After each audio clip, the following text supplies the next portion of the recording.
अस्सलाम वालेकुम व्यूवर्स, कैसे हैं आप लोग। आई होप कि आप अपने घरों में बिल्कुल ठीक ठाक होंगे और बहुत खुश होंगे। Welcome to Anmol's kitchen. आज हमारे किचन में बन रही हैं लाहौरी लड्डू पेठियाँ। ये बनती हैं बहुत ही मज़ेदार और बनानी है बहुत ही आसान। घर पे बनाएंगे बहुत ही हाइजीन तरीके से, बहुत ही साफ़ सुथरी और बहुत ही मज़ेदार। क्या तरीक़ेकार है, कैसे बनानी है, एक एक टिप मैंने कोशिश की है कि आपको मैं बता सकूं और आपको अच्छी तरह से गाइड कर सकूं कि ये कैसे बनाई जाती हैं और घर पे ये मज़ेदार सी लड्डू पेठियाँ आप तैयार कर सकती हैं।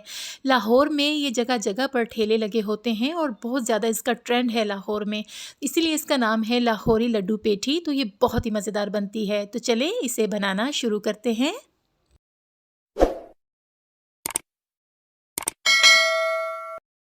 बिस्मिल्लाहिर्रहमानिर्रहीम। मैंने ले ली है चने की दाल। ये आधा किलो दाल है जिसे मैंने साफ़ करके रात को भिगो दिया था पूरी रात के लिए, ताकि ये अच्छी तरह से फूल सके। और मैंने ली है माश की दाल। ये 4 टेबलस्पून मैंने दाल ली है। आधा किलो दाल में 4 टेबलस्पून इनफ है। तो ये भी मैंने धोकर रात को भिगो दी थी ताकि ये अच्छी तरह से फूल जाएँ और नरम हो जाएँ। इनका नरम करना लाजमी है ताकि इनका अच्छी तरह से जो लड्डू पेठी का एक मटेरियल होता है ना, अमेज़ा होता है, वो अच्छी तरह से बन सके। तो इसे आप चॉपर में भी कर सकते हैं और इसे आप ब्लेंडर में भी कर सकते हैं। इसे हमने थोड़ा सा दरदरा रखना है, ज़्यादा इसका फ़ाइन पेस्ट नहीं बनाएंगे, तो इसलिए इसमें कम पानी का इस्तेमाल करें और थोड़ा सा दरदरा सा इसे रखें। तो हमने ये डाल लिया है, तकरीबन आधा ब्लेंडर जो है ये हो गया है। इसमें थोड़ा सा हमने पानी डाल दिया है और इसमें आधी टीस्पून मैंने डाल दिया है सॉल्ट, और इसमें हम डालेंगे साबुत सफ़ेद ज़ीरा। इसे इस तरह हथेली पर रखेंगे और इस तरह मसल के इसमें डालेंगे तो इसकी बहुत ज़्यादा खुशबू आती है।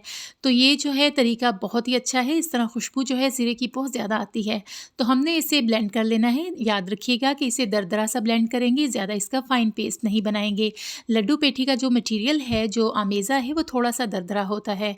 तो हमने इसे चला लिया था। ये देखें अभी ये ब्लेंडर से निकल नहीं रहा। इतनी इसकी कंसिस्टेंसी आपने रखनी है। इससे ज़्यादा अगर आप लिक्विड कर लेंगे, ज़्यादा पानी डाल लेंगे, तो फिर ये हमारे जो लड्डू है ना वो नहीं बन पाएंगे। तो इस तरह का ही आपने रखना है। तो अब दूसरी दफ़ा मैंने डाल दी है बीच में माश की दाल, और जो थोड़ी सी हमारी चने की दाल बच की थी वो भी हम इसमें डाल देंगे और इसका भी हमने अच्छा सा दरदरा सा इसका एक पेस्ट बना लेना है। वैसे ही हमने आधी टीस्पून सॉल्ट डाल दिया और इसमें डाल दिया था थोड़ा सा साबुत सफ़ेद ज़ीरा। इसे भी हमने वैसे ही ब्लेंड कर लेना है दरदरा सा। 2 से 3 मिनट लगते हैं। ये बहुत अच्छा सा हमारा जो पेस्ट है बहुत अच्छा सा तैयार हो जाता है। ये देखिए आपको ये नज़र आ रहा होगा कि हमने इसे दरदरा सा बनाया है। इसी से ये लड्डू पेठे जो हैं ना बहुत ही मज़ेदार बनते हैं। तो इसी तरह का आपने बनाना है। दोनों बैच जो हैं हमने ब्लेंड कर लिए हैं अच्छी तरह से। अब इसमें मैंने डाल दिया है 1 टीस्पून बेकिंग सोडा। ये 1 टीस्पून ही डालेंगे, इससे ज़्यादा नहीं डालेंगे, और इसे हमने विस्कर की मदद से अच्छी तरह से विस्क करना है। तकरीबन 6 से 7 मिनट के लिए अच्छी तरह से जान लगा लेंगे और इसे विस्क करेंगे।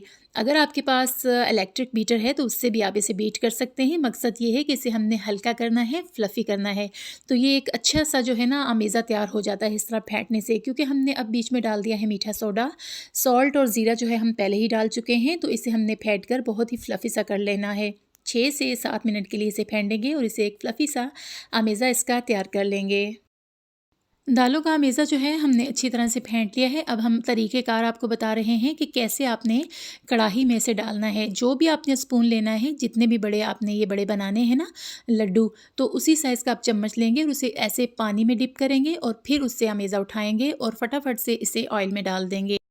हर दफ़ा आपने इसे पानी में डिप करना है और इस तरह अमेज़ा उठाना है और ऑयल में डालते जाना है। अगर ऐसे आप नहीं करेंगे तो अमेज़ा हमारा चम्मच के साथ चिपक जाएगा और हमारे लड्डुओं की शेप अच्छी नहीं आएगी। तो इसके लिए मैंने ले ली है एक कढ़ाई। कढ़ाई में मैंने तकरीबन 1 किलो ऑयल डाल दिया है। इसे हम डीप फ्राई करेंगे और उसे हमने मीडियम गरम करना है। जब हमारा ऑयल मीडियम गर्म हो जाएगा तो हमने इसके नीचे फ्लेम लो टू मीडियम रखनी है, हाई नहीं करेंगे।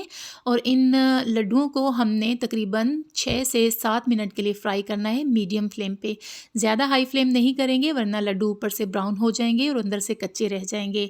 अगर आप हल्की फ्लेम पे इसे फ्राई करेंगे तो अंदर से जो हमें जाला चाहिए ना लड्डुओं का वो बन जाएगा, और ऊपर से भी आहिस्ता आहिस्ता से ये गोल्डन होते रहेंगे और बहुत अच्छे से फ्लफ़ी और गोल बन जाएंगे। बहुत ही मज़ेदार बनते हैं।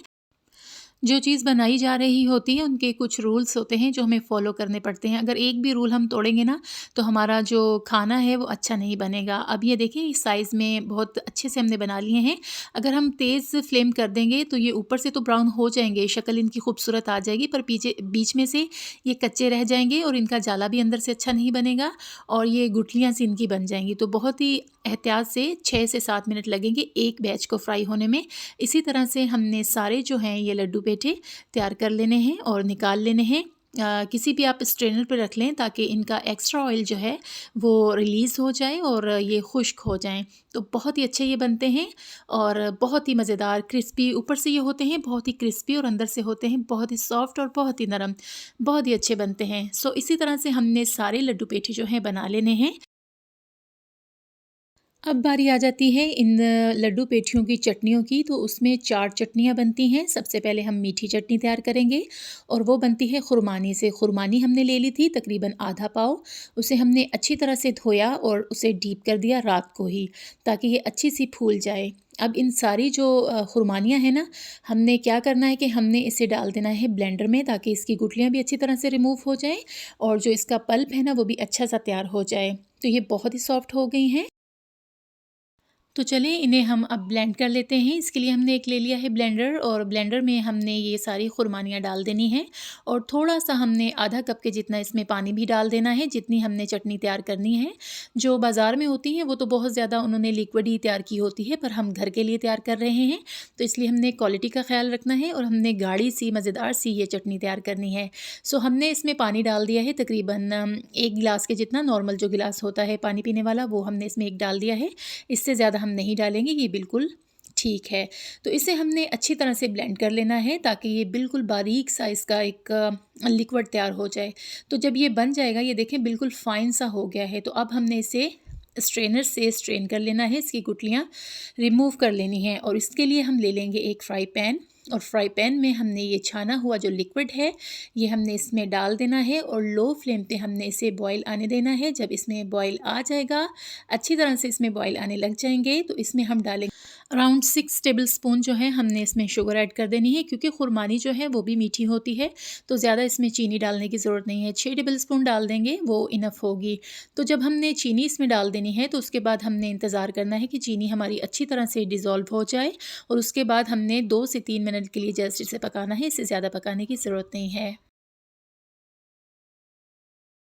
हमारी खुरमानी की मीठी चटनी जो है ऑलमोस्ट डन हो गई है, बहुत अच्छी सी। ये अभी गर्म है तो इसकी ये कंसिस्टेंसी है, जब ये ठंडी हो जाएगी तो ये इससे थोड़ी सी गाढ़ी हो जाएगी, तो इसलिए फ्लेम हमने ऑफ़ कर दिया है और चटनी हमारी हो गई है रेडी। अब तैयारी कर लेते हैं हमारी इमली की खट्टी मीठी सी चटनी बनाने की। तो उसके लिए मैंने ले ली थी 1 पाव इमली और उसे मैंने भिगो लिया था। भिगोने के बाद उसका मैंने पल्प तैयार कर लिया था। पल्प तैयार करके मैंने उसे अच्छी तरह से स्ट्रेनर से छान लिया था। उसकी गुठलियाँ वगैरह सारी रिमूव कर दी थी और ये देखें ऐसा हमने पल्प इसका रेडी कर लिया है। अब इसके लिए भी मैंने एक फ्राई पैन ले लिया है और उसे मीडियम फ्लेम पे हमने रखा है। इसके नीचे हम फ्लेम जो है मीडियम रख सकते हैं, ज़्यादा हाई करने की ज़रूरत नहीं है और ज़्यादा लो भी रखने की ज़रूरत नहीं है। पल्प जो है हमारा बहुत अच्छा सा अब इसमें बॉयल आना शुरू हो गया है। जब इसमें प्रॉपर बॉयल आना शुरू हो जाएगा तो हम इसमें गुड़ शामिल करेंगे, शक्कर शामिल नहीं करेंगे, चीनी शामिल नहीं करेंगे, इसमें हम डालेंगे गुड़।